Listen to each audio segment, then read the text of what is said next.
আজ যেহেতু আদি স্কুল ছুটি, আদি কিন্তু আদি পাপাকে একদমই বাইরে যেতে দেয়নি, তাই আমি অনলাইন থেকে সবজি আনিয়ে নিয়েছি।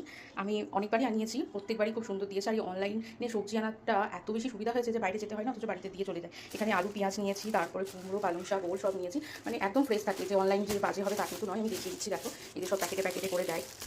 এই যে পালং শাক নিয়েছি, তারপরে কাঁকরোল আছে, এখানে ওল আছে, আলু পেঁয়াজ। আর সব থেকে যেটা মেন ব্যাপার, 1 কেজি আলু কিনলে 1 কেজি আলু ফ্রি পেয়েছি আমি।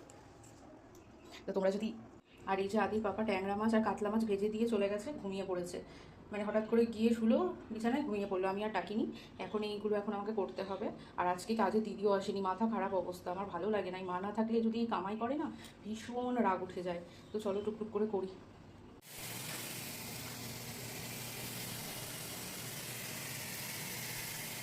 অনেকখানি দুধ জমে গেছিলো, তাই ভাবলাম যে কী করবো, তাই ভাবলাম যে পায়েস করে নিই। এমনিতেও পায়েস আদি খেতে ভালোবাসে আর আমিও ভালোবাসি, তাই এই পায়েস রান্না করছি। এখন রান্না শেষ হয়ে গেছে, তারপরেই পায়েস বসিয়ে দিয়েছি, কারণ তাছাড়া আর সময় হবে না, তাই এখন পায়েস করছি। এই যে রেডি হয়ে এখন হোমওয়ার্ক করছে, আন্টি যে হোমওয়ার্কগুলো দিয়ে গেছে সেগুলো করছে। এই যে দুটো খাতাতে আছে, সেই দুটো খাতা বের করে রেখেছে, আর একটাতে করছে, তিনটেতে আছে। তাই এখন আদি এখন আন্টির হোমওয়ার্কগুলো করে তারপর বেরিয়ে যাবে, তাই তো? রেডি হয়ে গেছে, কিন্তু রেডি হয়ে হোমওয়ার্ক করছে।